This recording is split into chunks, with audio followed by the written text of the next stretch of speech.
amount of money we're talking about. Retail sales, 8.4 billion euros. The industrial sales, 5.5 billion.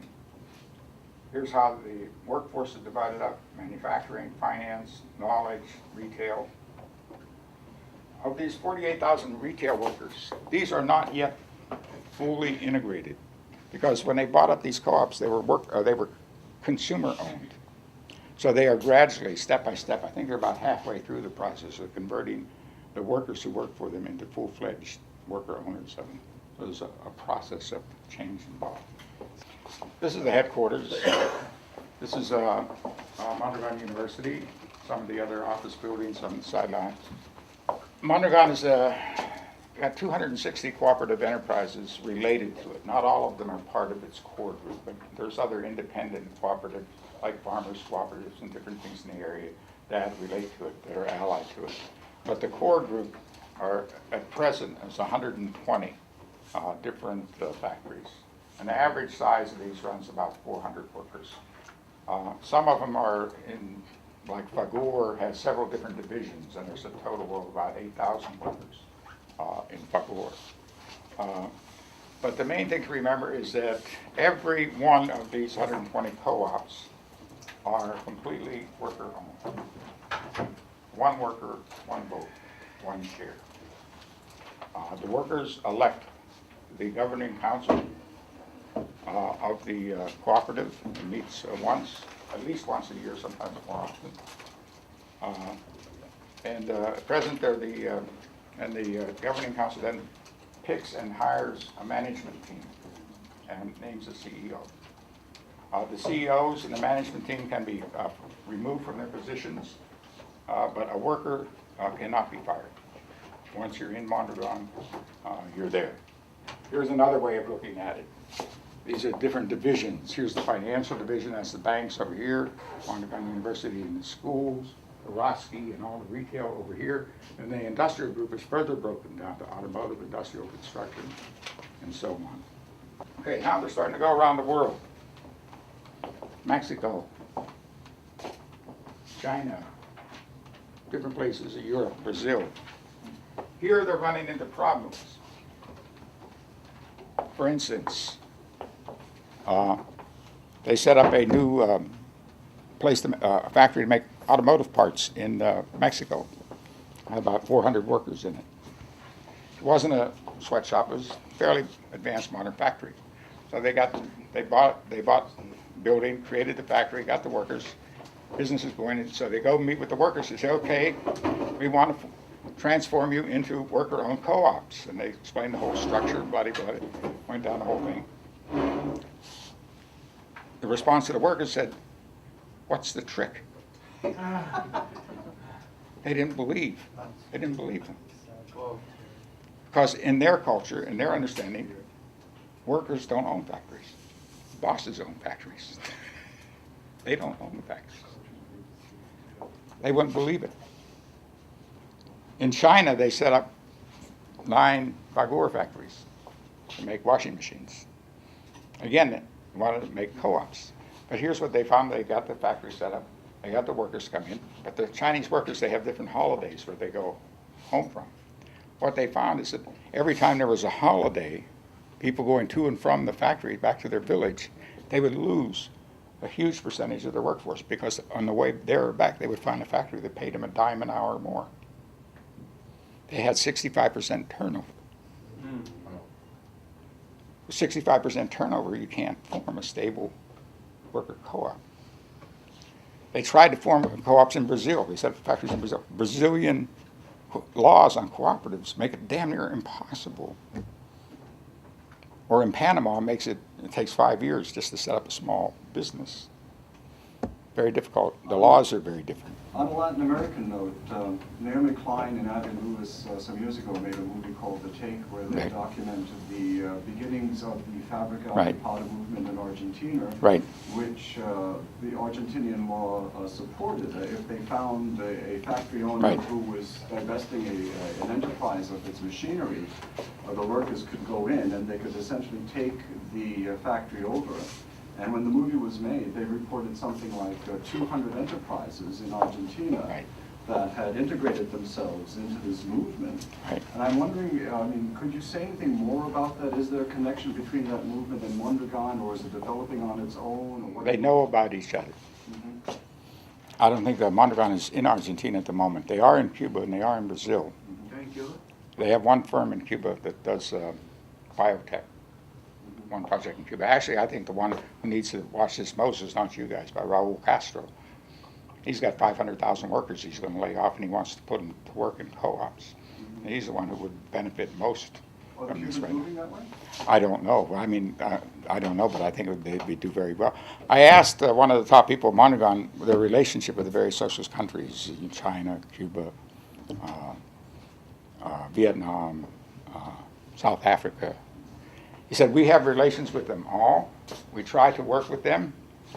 He said, but he said a funny thing. He said, but you have to remember, we're into workers' control, the sovereignty of labor. But bureaucrats are bureaucrats everywhere. So they run up against a socialist bureaucrat who isn't quite into the idea of the sovereignty of labor.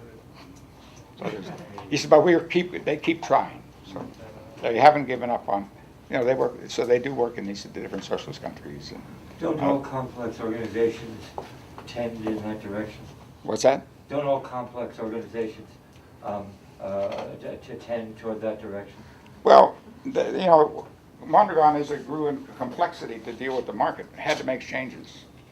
For instance, the work pace increased, or the pace for innovation increased. I talked to this one young group of workers in this one factory that was designing machines that made solar cells. And these were all young kids from the age, maybe 35 was the oldest one. And he says, it's very easy for us to make a machine that can make a solar cell every 1.8 seconds.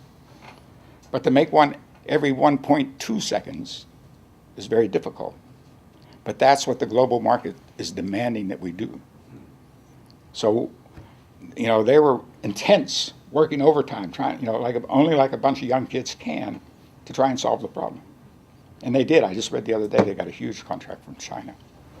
And then also, the whole push toward creating the university was to be able to create a managerial group team that was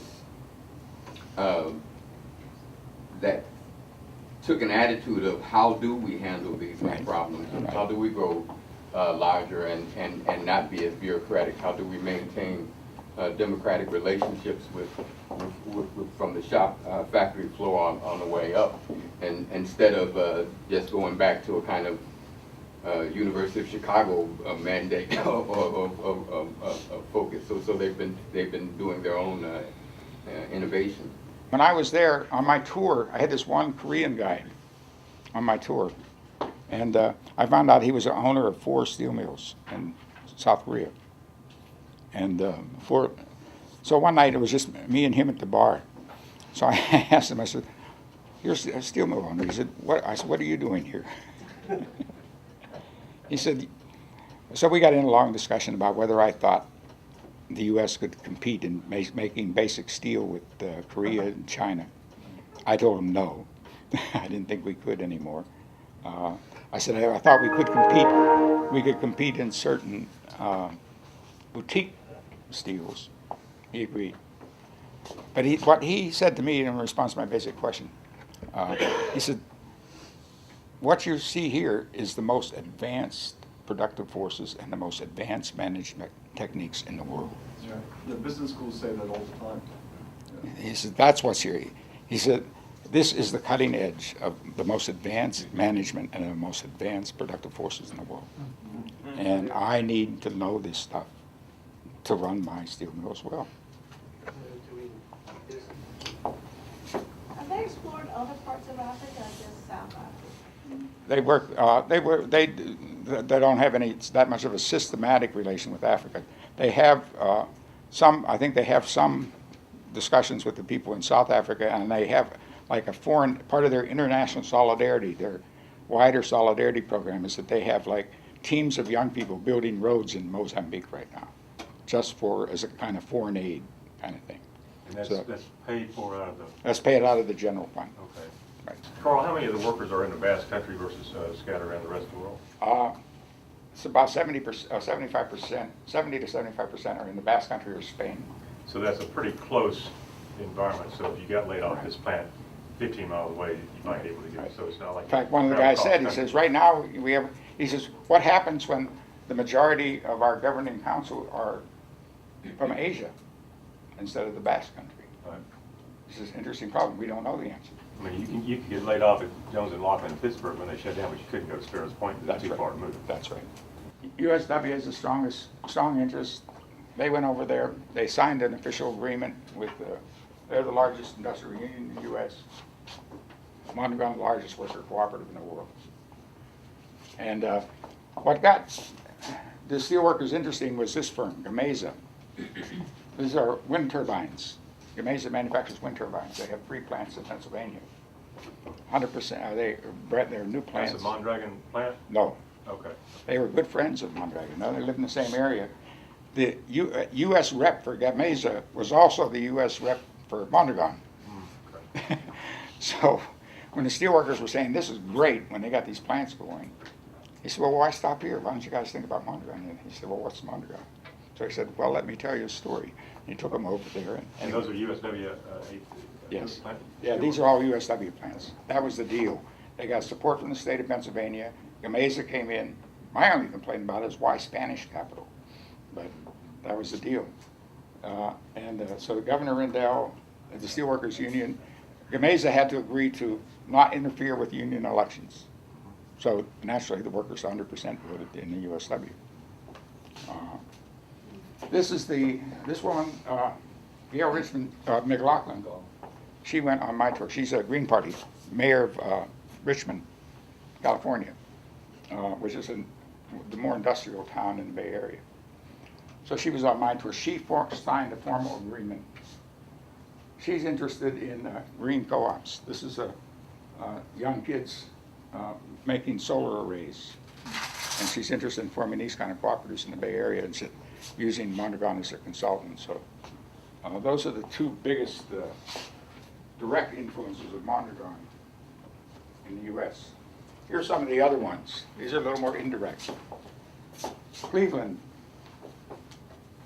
Evergreen Co-ops, Industrial Scale Laundry, Ohio Cooperative Solar,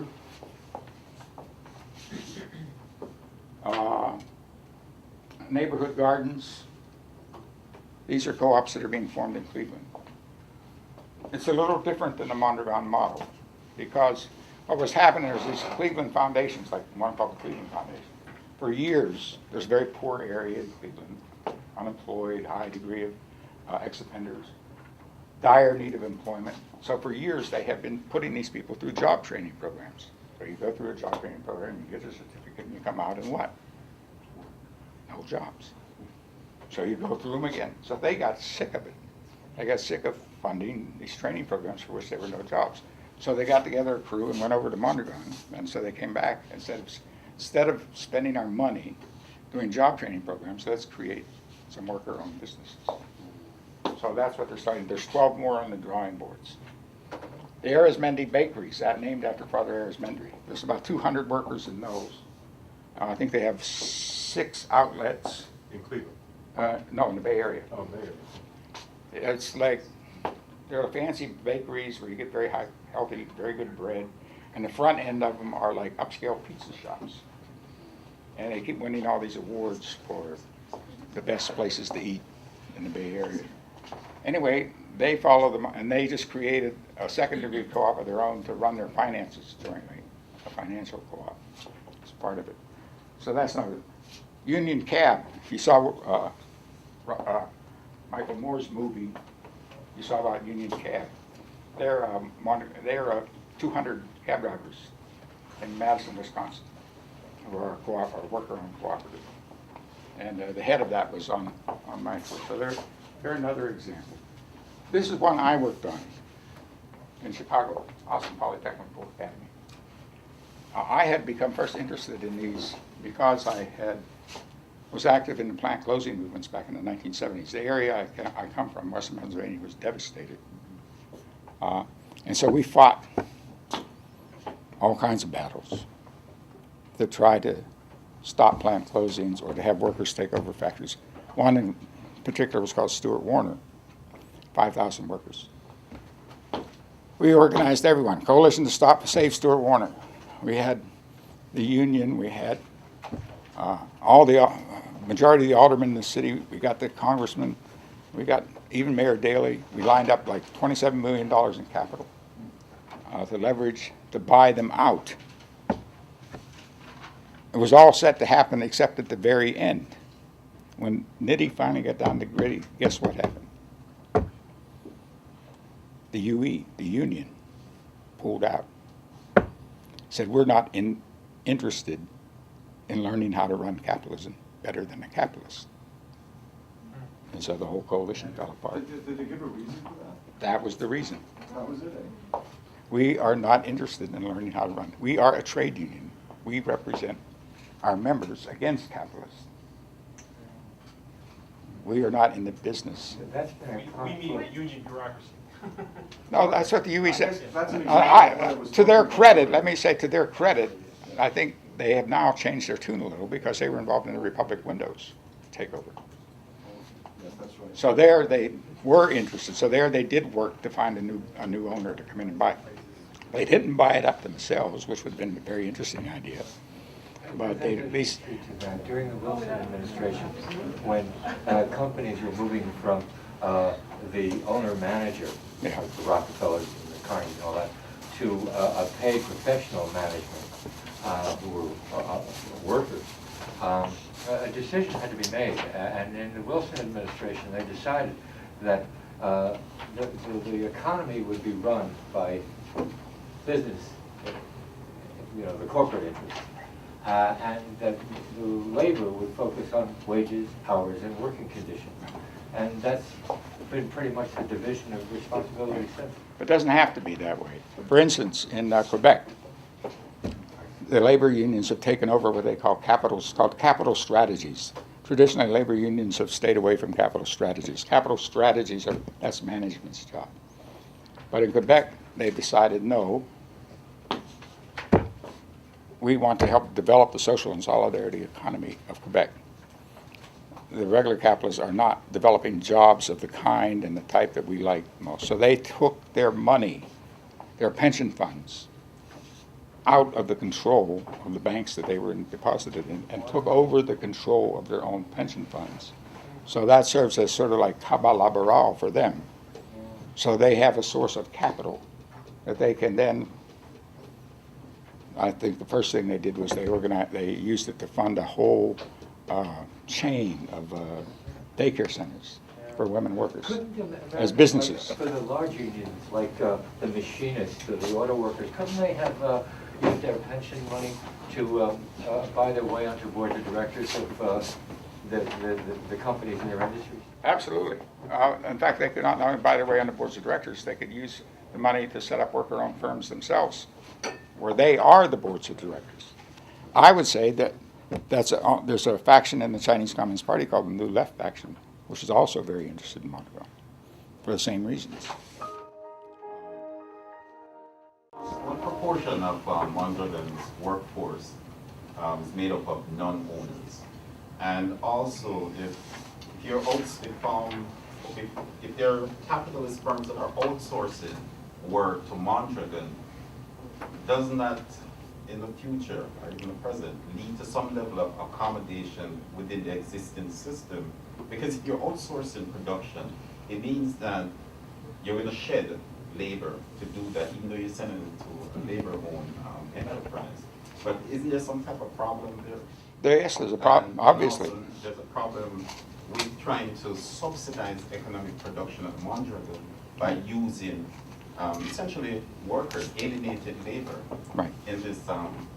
They have a big problem right now with Fagor bought a factory in Poland to make convection ovens or something like that. And they wanted the workers to go, the Polish workers, they invited them to become, you know, part of the cooperative and was structured the same way. All these workers said no. They went on strike. I said, we don't want this. We want this to be run by capitalists, and we want a higher wage. And so they're on strike. I think they're still on strike right now, to tell you the truth. So the question is, what should Mondragon do in that case? My opinion is they should pull out, because the workers don't want it. Oh, in the Basque Country, they are almost entirely worker-owned. Any one firm, I would say, would range between 0 and 15% that are non-owners. At any, you know, within that range, they would either all be worker-owners, or it may get up as high as 15% would be new hires, depending on how fast their business is expanding, but no more than 15%. The big chunk in the middle are the grocery store workers, the Roski. They brought in like 30,000, 40,000 workers all at once before they converted the firm. So they are about halfway through the process of converting all those people into worker owners. And then that leaves about another 20% in these foreign factories, which have been varying degrees of difficulty in converting them. And I gave you a couple of the examples. So it's difficult. The difficulty is not in their intention. Their intention is that they want these people to follow the same model as in the Basque Country. But they're finding differences in the local law that holds them back in one way or another, or in the culture of the workers themselves, that it's not coming from them, but it's coming from the outside. You know, so they're finding difficulties. So those are the problems. They're very real ones. It would seem by what you've already described in the structure of the Mondragon co-op that it wouldn't be necessary to have a union in a more traditional sense of the word representing the workers. It's also my understanding that the steel workers, if I'm not mistaken, are supporting cooperative development throughout the United States and Canada. And I'm just wondering, like, it wouldn't be in a union's best interest to support co-ops, because it would... You better hit that button. It would essentially put them out of business. I mean, when you think of labor unions, you know, as perhaps a kind of business themselves, as a kind of bureaucracy, it would seem to put them out of business. Is there any sort of tension between the union movement, organized labor, and the development of co-ops because of that? In the deal with the United Steelworkers and Mondragon, they said we'll follow your model, but any cooperatives we set up in the United States, this group is going to be a local of the USW. So that's how the union fits in. The social council will be a USW local. As a local of the Steelworkers Union. Yeah. So that makes it more like in Germany, where they have co-determination and the board has to have a participation from the union.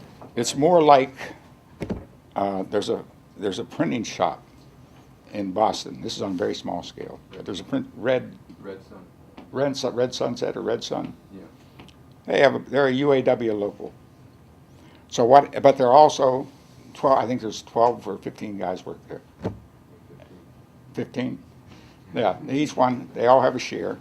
So what they do when it comes time to sit down a new contract is that they all sit down around the table and they have their manager's hat on and say, well, what can we afford to pay? And then they take that hat off and put their union hat on and say, well, this is what we want. And then they talk among themselves and they work it out. They come up with a contract and they all sign it on both sides. So it just takes a little. It can be done. You can find contradictions if you want to, but as a matter of fact, it can be done. You can be both a worker owner and you can have a labor union. It's because of what Mikhail said. We are not angels. When you elect a bunch of managers, it doesn't mean they're going to do exactly what you want all the time.